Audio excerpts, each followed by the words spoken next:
Coming up now on Michael Coren Live, to grant or not to grant. You pay a lot of money in taxes, you work hard. You want that to go to theatre and movie and the such like? That's on Michael Coren Live now.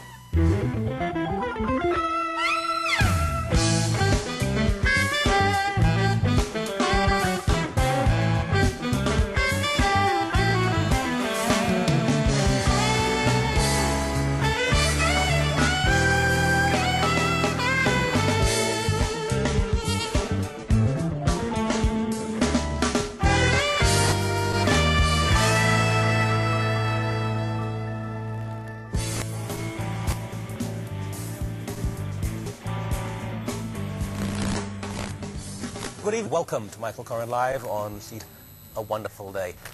The subject tonight, and it's the fun I make that because it's quite a major issue, is arts funding. And by arts, I don't just mean theatre.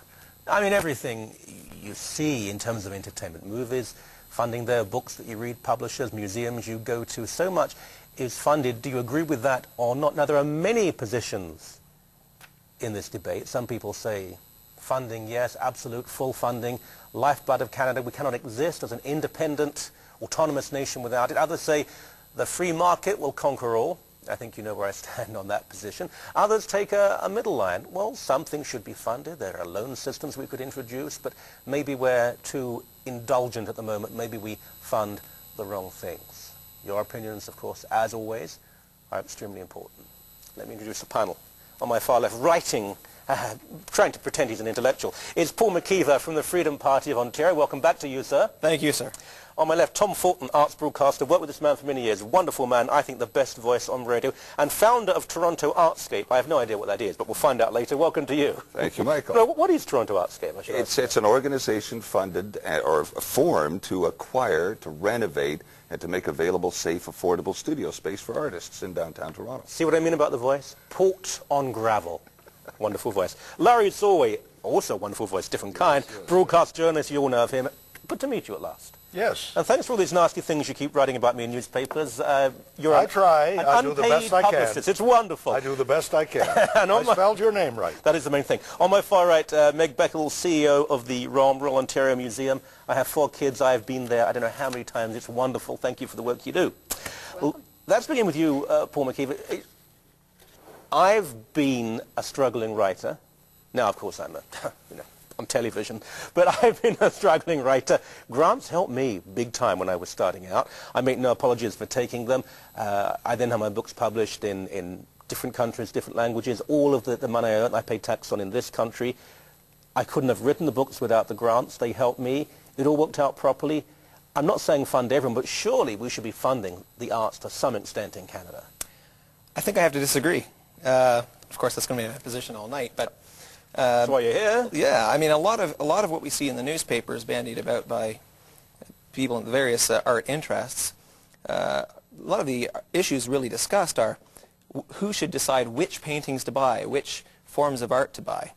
I think we should first look to the question of, is this something for government to be doing in the first place? If your daughter needs bands on her teeth, would you deny her piano lessons in order to make sure she have the bands on her teeth?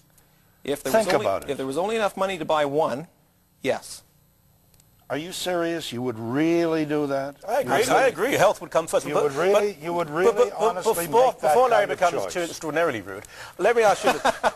Let's not pretend here. The governments that cut back on arts funding are the same people who cut back on health and welfare and the rest of it. Right. Cutting is cutting. There are very few governments that say, well, you know, we really want to increase spending when it comes to the welfare state, but we'll cut back on arts funding. That isn't the way it goes. You have a philosophical objection to arts funding.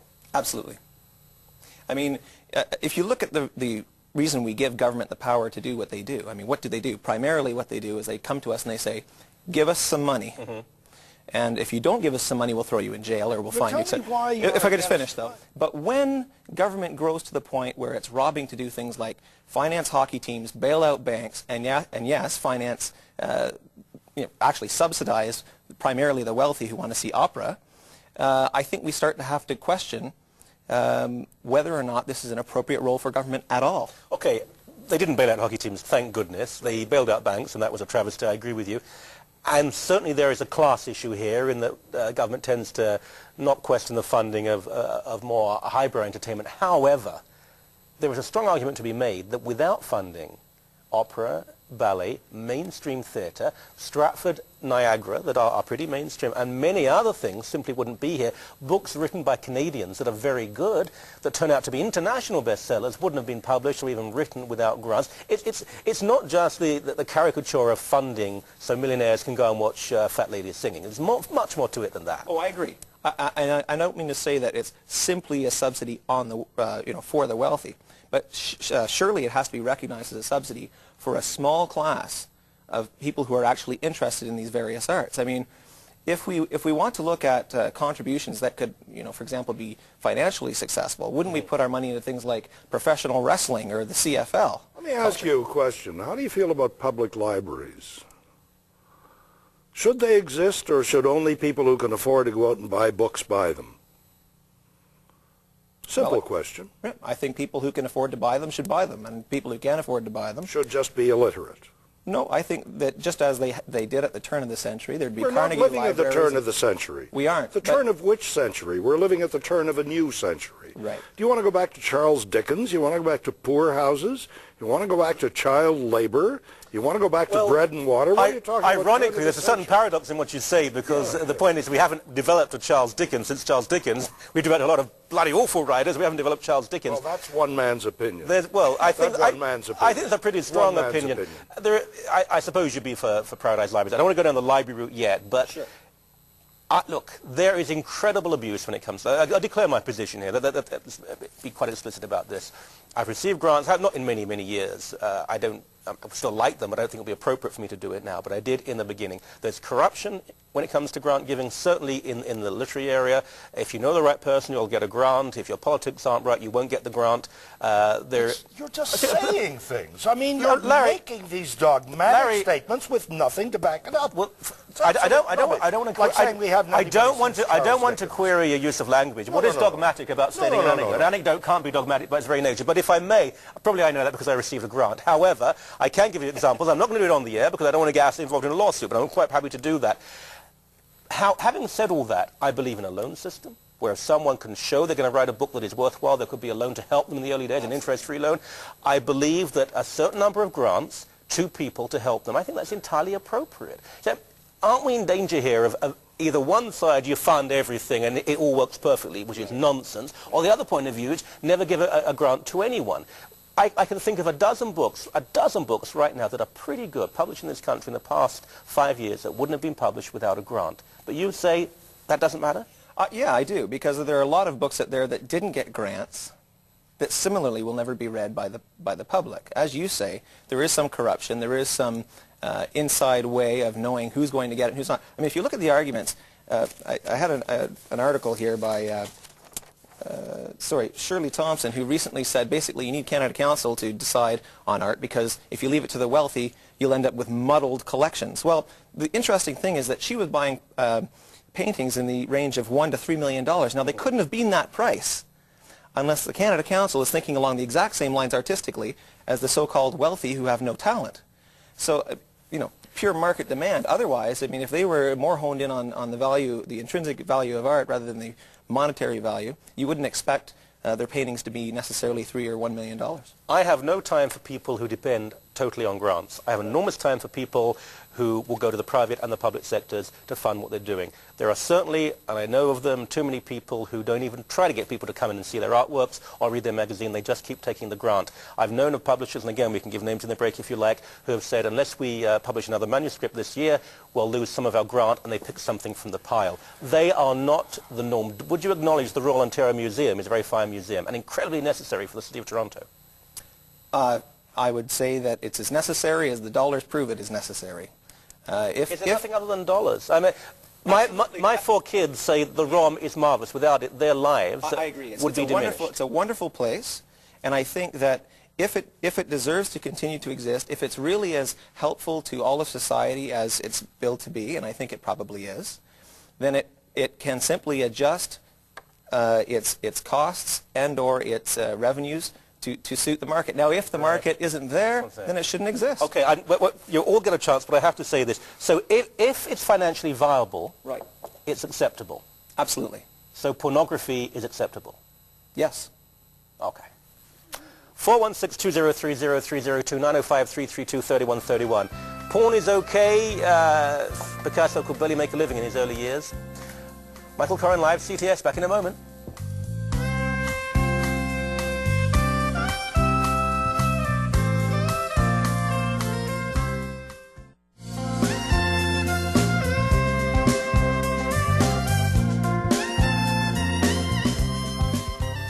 Welcome back. Just drinking water there. Welcome back to Michael Coren Live on CTS. We're talking about arts funding, which is a huge argument because it really is about more than the arts. It's about how we view life. If something is financially viable, does that mean it is acceptable? We should aspire to it. I say no. I think money should really be one of the lesser of our considerations. Some things will make money. Junk food, pornography, dramatized wrestling. It doesn't mean we should aspire to these things. Some things probably won't make money. Great art, compassion, community. But I think we should aspire to these. Arts funding, I believe there is a middle way. I think there is abuse at the moment. I think there's also underfunding in certain areas. Meg Beckel, CEO of the Royal Ontario Museum, used by, I don't know how many people come through the doors. You probably know how many people come through the doors every year. But I know as someone who lives in Toronto with a family, we've been members most of the time. We must renew. We use it all of the time. I can tell you where everything is, as much as you can, I think. Well, one thing about the whole issue about funding of the arts is it's more than just about funding individual artists. It's also about funding the organizations that help the individual artists on one side, but also provide a service to society that society has demonstrated is valuable to them. We have 1.5 million people per year that participate in what the ROM has to offer in some way. 700,000 people walk through our door. They're voting with their feet in terms of the fact that they do value the ROM and the service it provides. The collections that we have, the research we do, the public programs we offer, the exhibits we show. We also have 400,000 people a year who participate in our outreach exhibits throughout Ontario. Another 400,000 people engage in the interactive exhibits on our website. That's 1.5 million a year, and it's not the same 1.5 million every year. So when you look at that, given the government subsidy that we get from the province of Ontario, which is just over 18 million. What is the total cost of running the ROM? $30 million. So a little over half comes from the government. That's right. It's about 58% comes from government. Now that's down from 74% from government 10 years ago. So the equation is changing. Certainly there are pressures on all of the arts organizations to increase their financial self-sufficiency, and so we're looking at ways to improve our financial self-sufficiency. Our retail shops, our food and beverage activities, renting out the facility is very popular now. So there are ways that you can generate revenues which also enhance the experience for the visitors to the institution. But not everybody has those opportunities. The ROM has those, but there's a limit to what you can do before you affect what the visitor expects from a museum. Do we know how many roughly of the people who go to the ROM every year are from Toronto? How many are Canadian? How many are from abroad? We have that breakdown. Off the top of my head, I don't have it. I assume it's a sizable amount who are spending money from outside of the city, the province, or the country. Oh, absolutely. When we look at our general breakdown, and if you define a tourist as someone who drives at least 2 hours to visit the ROM, of the 700,000 people, on average, 30% of our visitors are from the GTA. The balance would be tourists.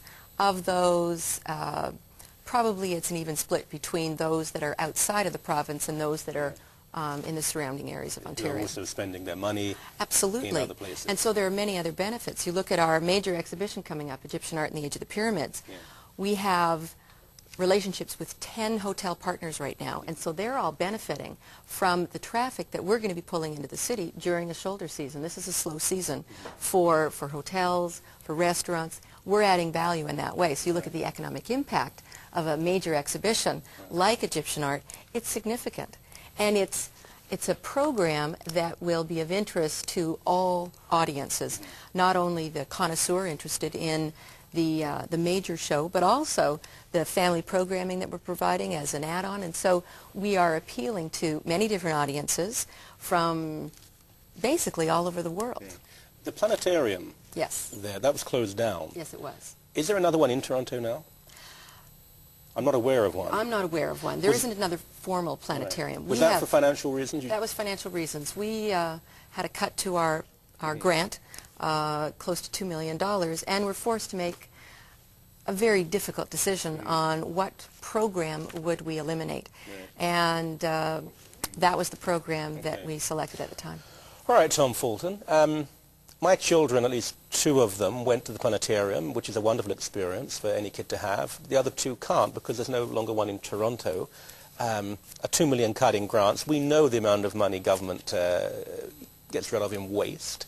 It's not a lot of money. Surely the funding of something like the... How can anyone argue against the funding of something like the ROM? Well, I don't think anyone can really argue against. I keep going through my head is we've got this $1 billion.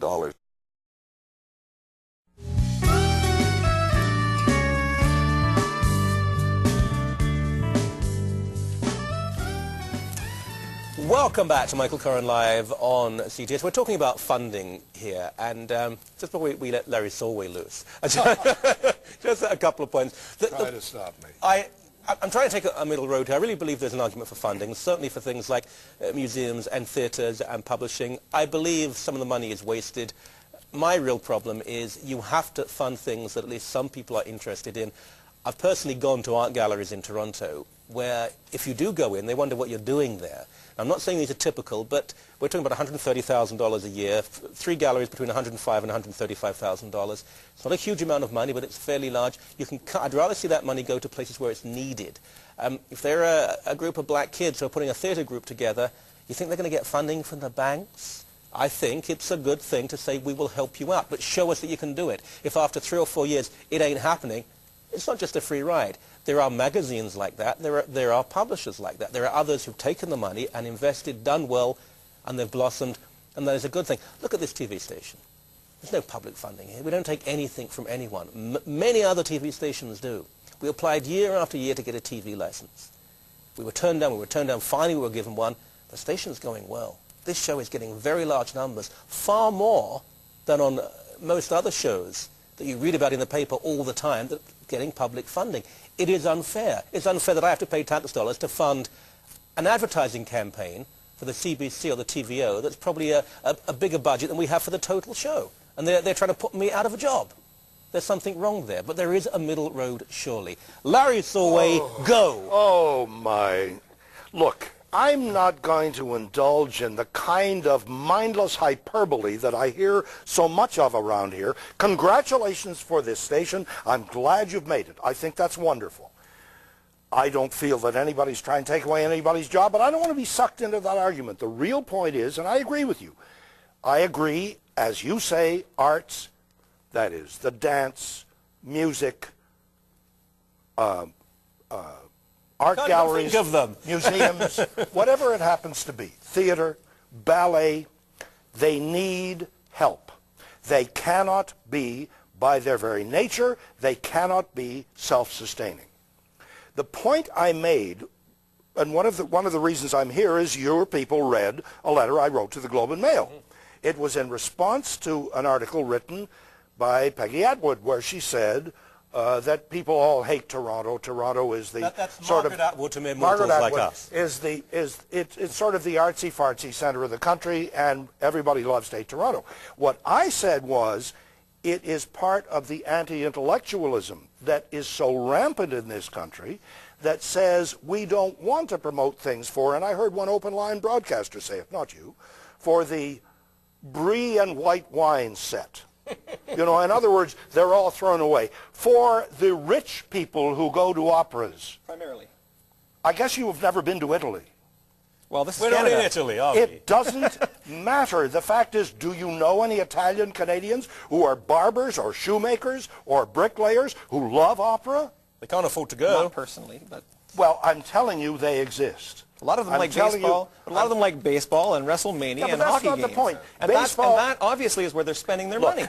the point is that baseball and WrestleMania and any of those things have the benefit of not only ticket sales, they have the benefit of television, they have the benefit of all kinds of downstream stuff, they have all kinds of additional ancillary benefits built in. You know that we couldn't have Major League Baseball without television. Well, can we have the Royal Ontario Museum televised? Certainly not. We can have Must- Because it's not as popular as baseball. We can have dance, because opera, it and can't theatre do anything. televised. What are we going to have? Full contact museum going?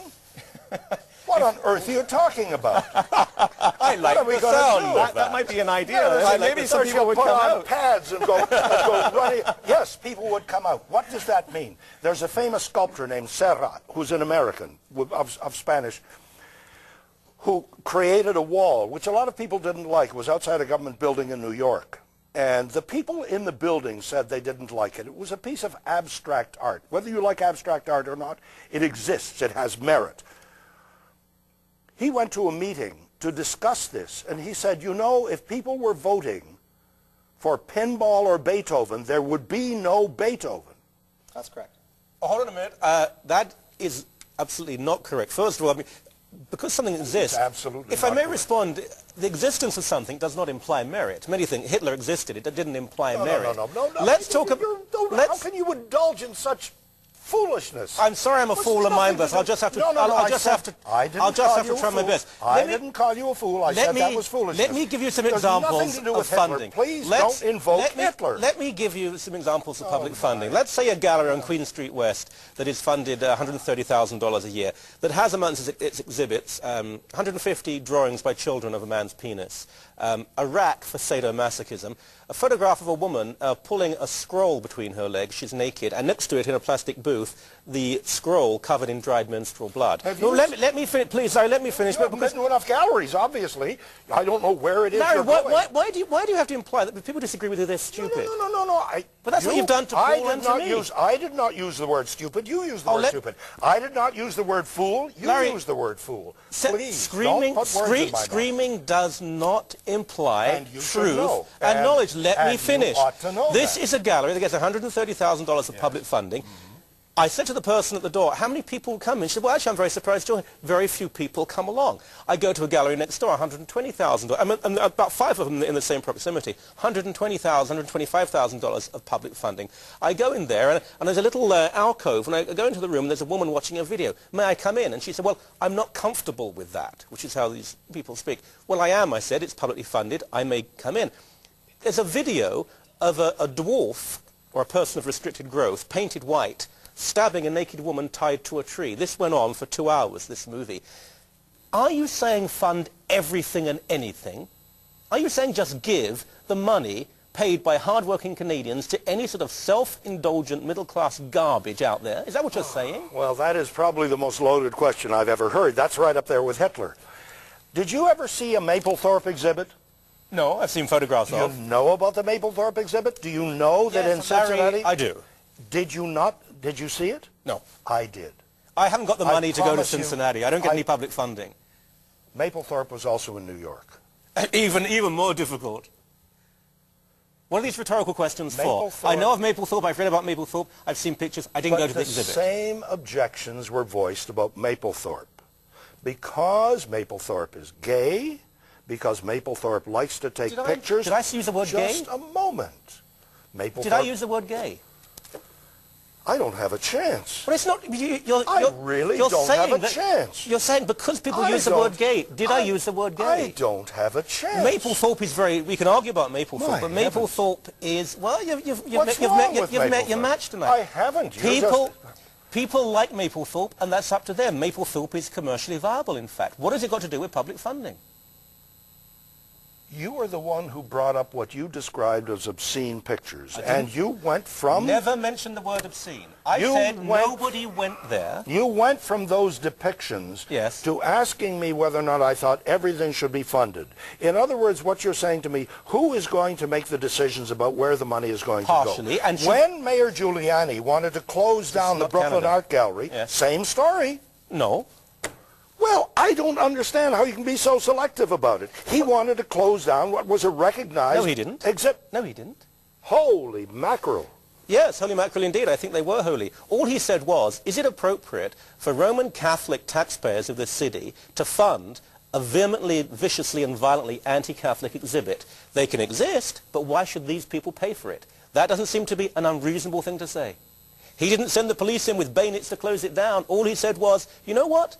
Catholics here might be offended with this anti-Catholic stuff. Why should they have to pay to be kicked in the face? I think this is a good point. We have to break apparently at that point. Unless you want to respond, Larry, I'll give you the last 10 seconds. Good grief, no. No? Okay. Not a chance. I'm sure you get the chance on the publicly funded channel, 416-203-0302, 905-332-3131. On Michael Coren Live, no public funding on CTS. Back in a moment.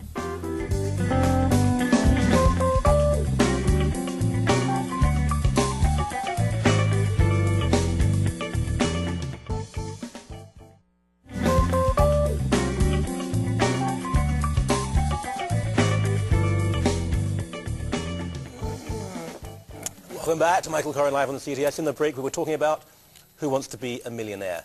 Don't care, it's not on at the same time as I am, so, and I did watch a bit of it tonight. 416-203-0302, 905-332-3131. We're talking about funding of the arts. My position, I believe, is a very moderate one. I can feel Larry. I can feel him squirming. I believe it's a very moderate one. I say funding, yes, but don't fund everything. You've got to be selective. And you have to see that people are working. If they can, for example, say we can get 50% private funding or 20% if you'll give us some help, I say, yeah, let's meet in the middle. If a magazine is increasing its circulation gradually, okay, we carry on. There are cases, magazines that go down. They don't even seem to make the effort. You've got to say enough is enough. The British example, several museums were closed down. They were just told, you haven't done the work. We'll give you a year or 2 years to improve how you respond to the public, advertising campaign, modernization. Many of them transformed. Others, still in the dark ages, the grants were cut off. I just say selective. Should we go to the lines? Yeah, let's go to the lines. Andrea on line 1. Hi, Andrea. Hi, Michael. Hello. Hi, I just want to tell you how much I enjoy your show. Thank you. And I just want to let you know that I really do agree with Larry in some respects, but what you have to say is very valid, Michael, in that we have to be a little more selective in who we're going to give our money to. I mean, if we're going to cut out the public libraries, there would be public outcry. Mm-hmm. But maybe, you know, a museum that has exhibits that are maybe not that tasteful or to you or I or the common people, but maybe something like that might be something we should think more closely about giving grants to people. And how would you decide what has merit? What kind of yardstick? You've got me. I wouldn't know how to do it. How do you decide? I think you have to take some sort of poll. I think you have to find out what the people want, and you have to go through the masses. You can't just, take what 4 or 5 people want when you're looking at millions of people. But it isn't, what people want. I go back to what the sculptor said. If people voted between pinball and Beethoven, there'd be no Beethoven. I have to answer to that. If there was no pinball, there'd be no pinball wizard, there'd be no Tommy, there'd be no Who. And I think a lot of people would be upset about that too. It's also a very flawed argument. I don't know if it's true. I don't want to exclude. Why is it a flawed argument? The fact is, this caller asks a very important question. If only what is perceived to be a small number of people want something, should they overrule the majority? Well, in a democracy, very often we pay attention to minority attitudes. We pay attention to the fact that it isn't an overwhelming number of people who want something, but some people do, and that almost of itself has merit. I agree with you. Well, and I don't think arts is a democracy. First of all, the argument made by the sculptor, and please don't shout at me, is a typical patrician argument. If we asked the common people, they would vote for pinball instead of Beethoven. In fact, I think they'd probably vote for Beethoven. It's just that the chattering classes always assume the stupidity of people who are not like them. More than that, when it comes, for example, to grants in the literary area, there is a jury. And I think that's a good thing to do. You'll have people. There must be more work to make sure the jury do not know the people applying. I think that's a bit of a problem. And we have a fairly small artistic community, so that's going to be difficult. But people to judge. Now, who sits on the jury? Who decides about who's going to be on the jury? I think people who are qualified. We talk about peers. They should be peers. People have been published. Okay. People are interested in writing. I think you can have people from the community who are simply readers, who apply and say, I'm an avid reader, I would like to be on the jury. Ordinary people, I think, yeah, they should be allowed to have an opinion. But Larry, one last point. The idea somehow that we have these struggling artists who simply want to show a pair of dirty knickers and they've not been allowed to is absolute nonsense. The fact is, it's the more orthodox, the more conservative, the more traditional, and the more religious artists, writers, who are the ones who don't get the grants. The others, if they whisper perversion, homosexuality, here's a government grant. And if you think that isn't true, you're living in a false paradise. But I think that's where the Well, caller... welcome to paradise. I think that's where the caller's right. I mean, she's saying, Larry asked, well, how do you decide? And I think the real question is, who decides? You know, do we have to save people from themselves, or can we, as the caller said, let people, you know, vote with their feet? I think that's an appropriate way to do it. I want to ask you a question, Tom. Tom, CJRT, we both, I mean, you were at the mainstay of CJRT. I think you made it what it was, and I did a tiny little bit of that. But we can probably agree, well, I would say it's gone downhill. Well, you'll get no argument there from me, Michael, since It's I left downhill. It's more popular. Is it? Show me the ratings, Oh, it's Larry. Pop Show City me the out there. numbers. No, Oh, they got CJRT. sponsors. Oh, it's pop. Hey, baby. Do you mean CJRT? I don't think you do. I do listen you? to CJRT No, all he the time. listens. If they would have, their public funding was taken away. They were the first, probably the first highest profile institution to lose funding when Mike Harris took over the first time. If it would have kept its funding, you could have stayed there. You were the best thing they had, and I mean that. It could have remained a station that really did deal with music that people wanted, that they can't hear now. Surely that's an argument for public funding, and it wasn't a lot of money. It wasn't a lot of money. It was about 40% of the budget. Originally, the government in the 70s funded it to, it had no money at all. Ryerson threw it off, as you probably remember. And to support it, the conservative government at that time funded it for a period and said, but we'll fund you, but you have to raise money on your own also, and we'll have a decreasing funding arrangement, and that's what they did. So it ended up toward the end, it was about 40% of the budget, a little over $1 million. The government cut it. There was a lot of stunned people. I mean, we were walking through the halls. What's going on? How can we survive? But we did survive because we fundraised on the air. There were corporations that ponied up even more money. No, it was if the management, if the board had had the will to continue, they could have remained non-commercial. They could have still had new and fresh educational programming on the air. Some of the musical programs weren't necessarily for everyone's taste. Some of it was pretty esoteric, both in the jazz and the classicals. Now it's, well, as Larry says, it's for everybody. It does have a more popular base Wait now. a minute. I want to make one of the great tragedies in the funding of CJRT has always been the fact that even though they're down as far as the ratings are concerned, no, just generally looking at CJRT, the numbers there, they're about 100,000 listeners to CJRT, give or take a few thousand every rating period. Of that 100,000, fewer than 2% of the people who are recorded as listening have ever made a contribution to it. I listen to all these things. I listen to all of them, and they're begging for money.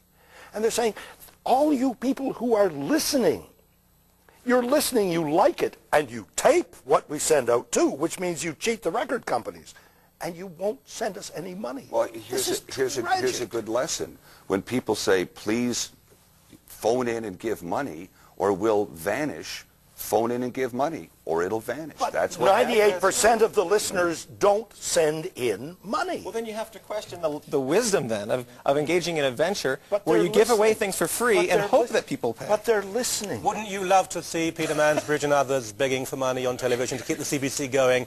And I tell you what, well, Peter could do a good job. let's not go down there. 416-2030-302-905-332-3131.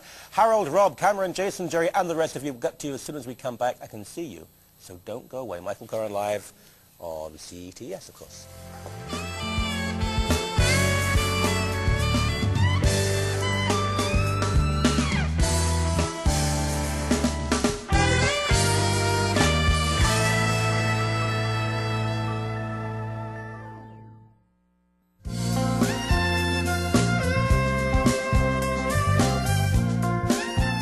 Michael Coren live on CTS, straight to the lines. They are busy. Cameron on line, I think that's 6. No, it's 8. Cameron on line 8. Hi there, Cameron. Hi, how are you, Michael? Doing well, thank you. I have a brief story I'd like to get comments from the panel on. The gallery was located for a brief period, hopefully, or a few years, in a suburb where there was a major shopping center, the major one in the outskirts of the city, practically, which gathered a lot more people than the downtown shops. The gallery, when it was downtown, serviced basically the office people in the downtown area, but the population center, that population that moved around, was out in the shopping malls. Well, anyway, when the gallery moved to that shopping mall, the gallery attendants shot up, naturally, because the people were there. That's where the people were. They weren't downtown. So when the time came to relocate the gallery in a permanent place, I had commented to some of the important people in the gallery, well, that's great. I think you should stay out there. And the reaction was, oh, no, no, no. We don't get the right people there. Well, I said, everybody I know, all the people I know who have homes, they hang paintings. What he's implying there is that people who run art galleries are not actually interested in people, they're interested in the right kind of people. Look, you know that the principle of locating something as urbane as an art gallery downtown is to maintain the character of the downtown. And it's true that every time we move an institution from downtown, we hollow out the city. And Windsor is in the process of getting to be like Detroit. It's being hollowed out. Now, it may be, the reality may be, and I accept it, that more people go who live in the suburbs, and maybe that's where it should be. But that's what's happening. There's been that move away from the core of the city. It's certainly regrettable. I interrupted you when you were going to make a point before the break. I've just remembered. Oh, that's right. A point that I wanted to make generally is that many arts organizations also serve an education role. And when you think about art, it's not just about art for art's sake. Many of the institutions provide special programs for all kinds of schools throughout Ontario, and it's not just museums and galleries. The ballet has a school visit program, the opera has a school visit program, symphony has a school visit program, and so this is one of the many programs that ensure that they reach out into the community in a way that's affordable for everyone. And many of these programs are either subsidized by their base grant or they're subsidized through corporate sponsorship.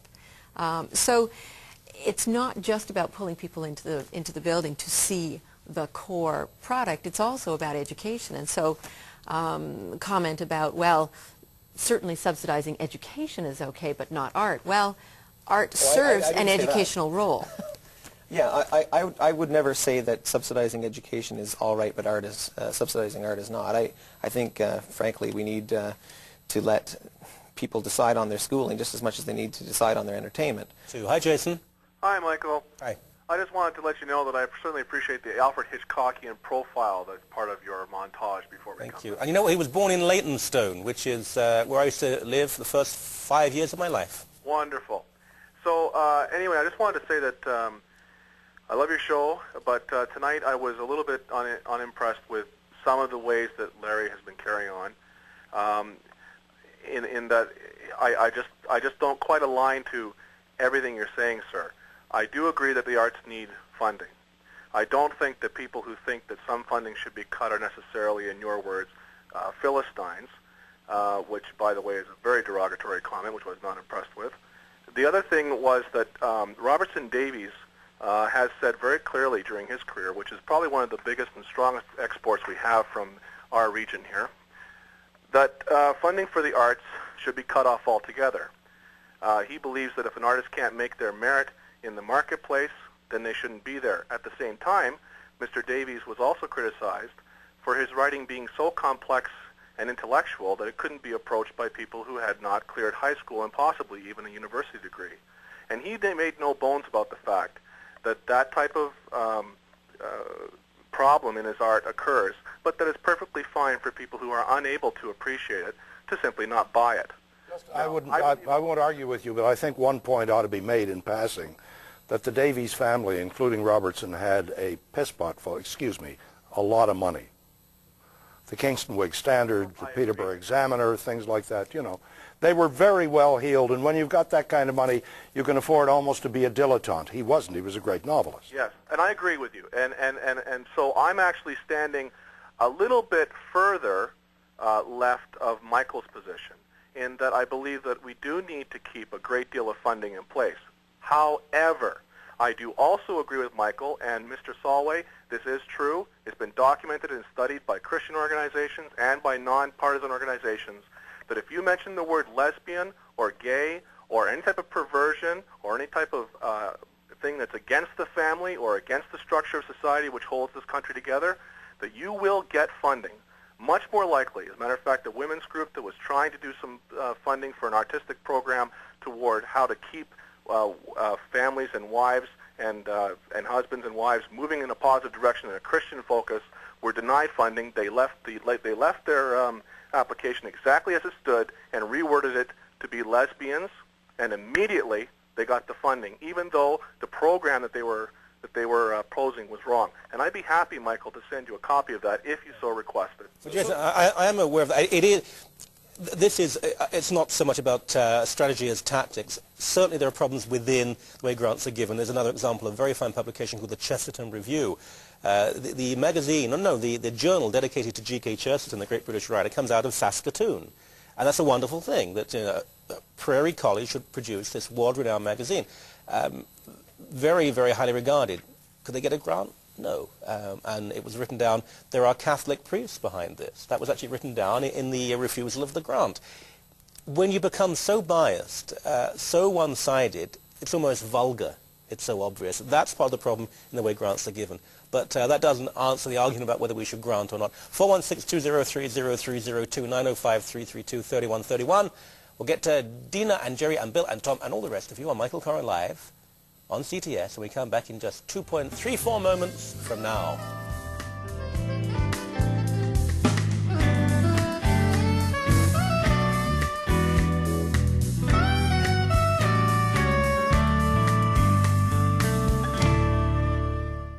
Taking another call. Let's go to Jerry on line 5. Hi, Jerry. Hi, Michael. It's a pleasure to talk to you once again. Thank you. Larry, it's a pleasure to see you. I finally called on a phone line and got through to Larry, even though it's not his show. I won't hang up. Anyways, my comment is I come from northern Ontario when I was little, and I guess somewhere around the 23 mark came to the Toronto area, and a great deal of people, and I'm not sure what the percentage is, so nobody get angry at me, don't really follow arts and museums and whatnot, and the ones that they do in terms of the arts that they do see, as in movies and various things at Stratford, probably wouldn't receive much funding because they make it on their own accord. And it brings me to my point, which the origin of arts in general initially were not something that government would fund throughout the years, and you might have to go way back to the Roman times, and the evolvement of government getting involved in the funding, or so I see it, is nothing more than a clever strategy of passing money to their preferred business associates or long-standing areas. And I would say, I would agree with the Freedom Party leader that if arts are what you're after, you should pay for it as it is your interest. In my case, never going to a museum, and you can call me, unprivileged in that area or not knowing about art. I can make up for in other mediums like the internet if I really need to.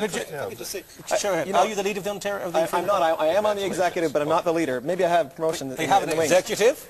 Yeah. How many are there of you? Oh, there's several. We're all applying for funding tomorrow. But he just made the comment that government shouldn't be funding. I think it's important to remember that government doesn't fund anything. We fund it with our money. Government takes it from us when we won't spend it on the arts and spends it on the arts. That's what we're talking about. That's why I'm saying that it's unfair, because I never go into a museum, and I'm sure there's a lot of us, and I just like to say. Tell me something for a moment, Jerry. You might not, but do you think Canada is a more civilized, more livable place because other people do? Well, let me finish, because I'm going to address that directly.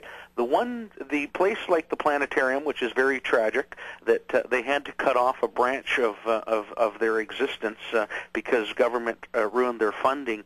I guarantee you that if I was exposed to the situation, I could point out how the place was either mismanaged, from the sense that they didn't bring in some creativity to fill that planetarium up as they used to 90 years ago with the rock shows. And if it wasn't because it was mismanaged, and I'm not suggesting that it was because there might have been some overpayment in terms of chairmen or people that ran it, that they didn't change. Things are going extinct. There's a point about the planetarium. The planetarium was given to the museum by Sam McLaughlin. the founder of General Motors Canada. Sam McLaughlin had a rather, what to me is an annoying habit, and I don't want to offend people in Oshawa with this. He gave things, but he didn't endow them. And if you give something that costs an awful lot of money to keep up and you don't give an endowment to keep it up, you're giving somebody a millstone to hang around their necks. They can't afford to keep it. And it's almost axiomatic in giving that it should be given as something that is self-perpetuating. When the Toronto Symphony Orchestra was fighting for money, one of the quotes was made that the Cleveland Symphony Orchestra, which is one of the top 3 or 4 symphony orchestras in the world, is funded in perpetuity. There is a long-running grant, not just money, but money that keeps coming from the old steel barons of the 19th century. And increasingly, museums, galleries, symphonies are seeking endowments yeah, so that they can be more self-sustaining and can therefore have greater control over their own destiny. When you look specifically at the planetarium, it was in a situation where, yes, indeed, it was a gift, and there was a small endowment that was provided to support. Not enough to keep it going. No, because it didn't cover the operations, but certainly helped cover the maintenance on the equipment and that sort of thing.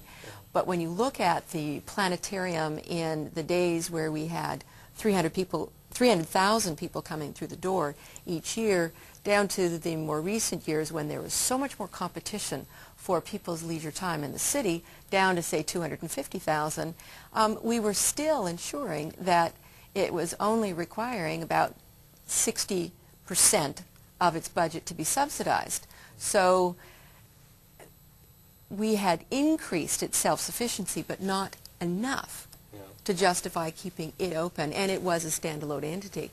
But when you look at the pressure on organizations to change the balance between government funding and self-sufficiency, it's a very difficult balance to keep, and it's also difficult to... I want to make one cover comment. the Got a break.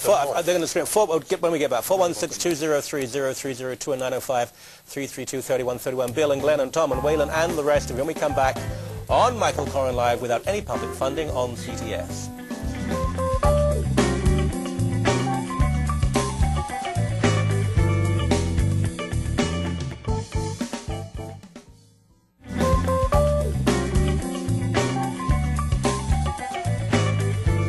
Welcome back to Michael Coren Live on CTS. Larry Solway has to tell us about North Bay. Larry, go for it. Yeah, it's just because the person is from the north, I don't know where in the north, and if you're really from the north, that is Hearst.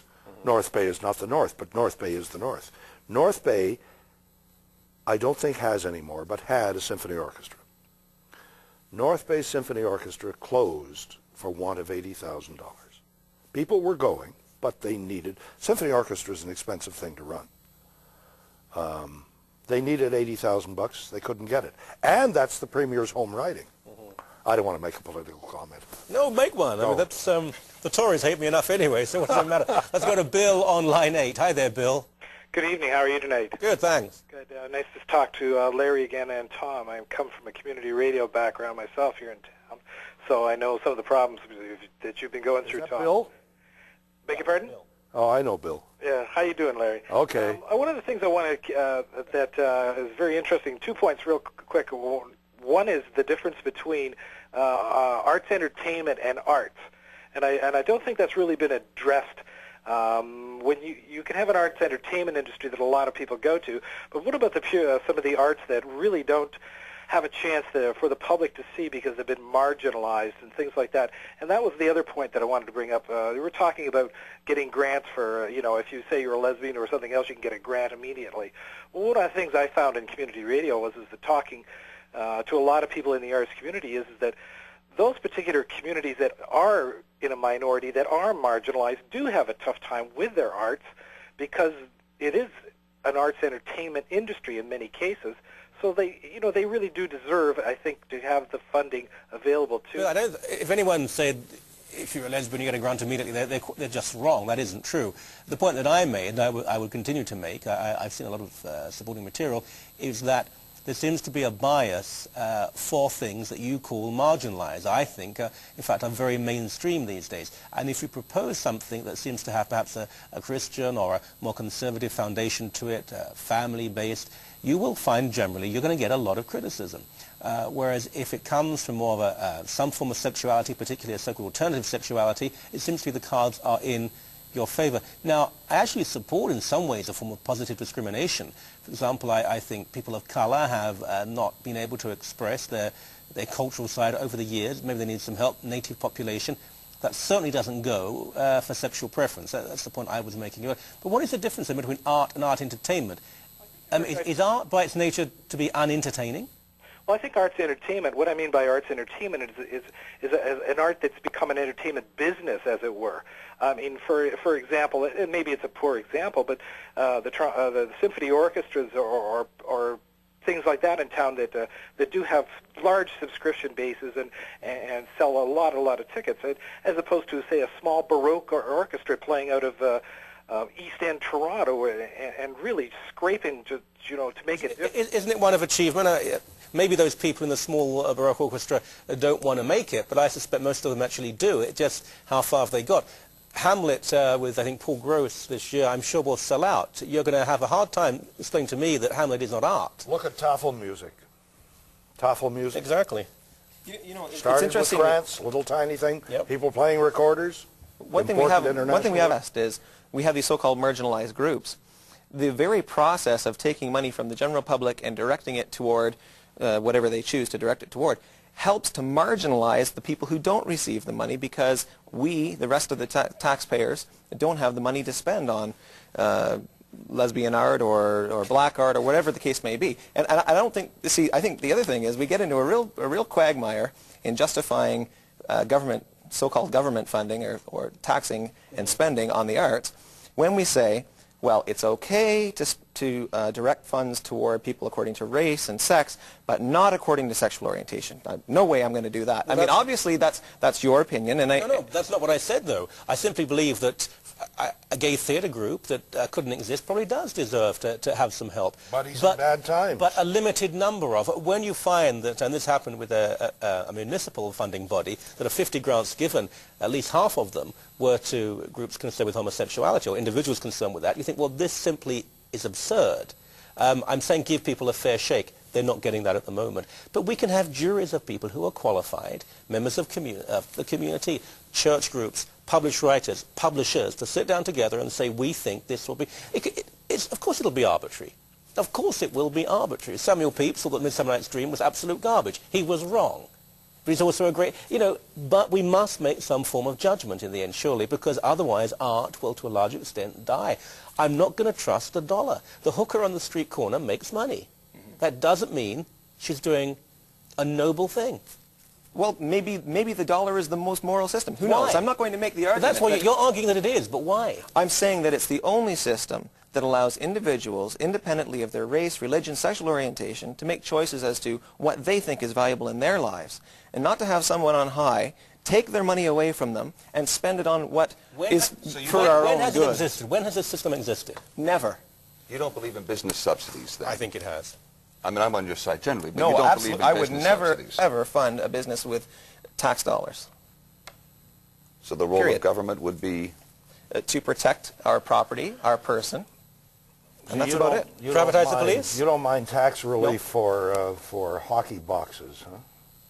I do mind tax relief for hockey boxes. Oh, okay. He's consistent. You can't get him on that. And in terms of police, I think that's a proper function of government.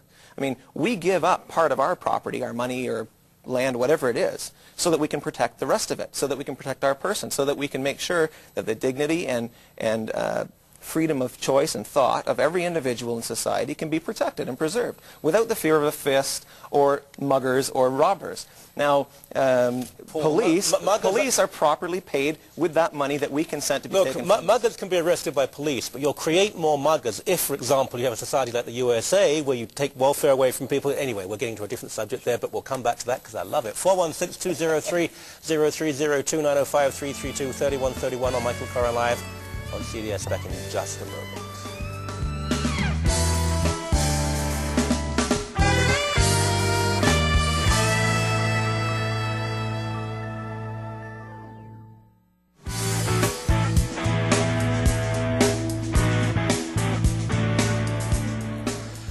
back to Michael Coren live on CTS Arts Funding. Sorry to interrupt, but this is a very good point, Paul. Even if they do make money, it will be playing stuff that maybe caters to the lowest in people. There are great voices out there, great Canadian performers, musicians. They won't get the chance because it's not instantly profitable. Well, I mean, no business is instantly profitable. I think that's the answer. I mean, they usually say three years to make a profit, 5 years to sleep at night, and I think the arts shouldn't be any different. You think the arts should be a business? I think all of life is economic. I ran a theater on my own money. And somebody once said to me, you can't be your own Canada Council. My partner and I lost our shirts. I may never recover from my effort to bring good theater at my expense and my partner's expense to a group of people living in a small town just outside Toronto. Right. Bad business choice. Oh, Paul, come on, you're an enlightened man. How can you say that? It was good theater, let me tell you. I don't doubt it was the best theater. It was very good. But people didn't want to spend their money on it. But if you but people did. There were people who came. Not enough. Not enough people. I'll tell you, when my partner and I showed up at the National Arts Centre in Ottawa to play 3 weeks during the summer, one of the plays that appeared there, we were on Canada's national stage. Whether you like it or not, we were there. We had quality. We were good performers. We deserved better. I took my licking, and it still hurts. And if my wife is watching, she's saying, "Oh, men, I won't repeat." All right, I've got it. Paul McKeever, thank you very much. You were mostly wrong. Tom Fulton, thank you very much. You were right and wrong. Larry Solway, you were mostly wrong. Oh, well, and Meg Beckel, you were terrific. Tomorrow night we have kosher sex. Don't ask me, but we'll just have to see what that's all about. And also we have our political panel. Will the Tories show up? We'll just have to see. Take care. God bless. Goodbye. See ya.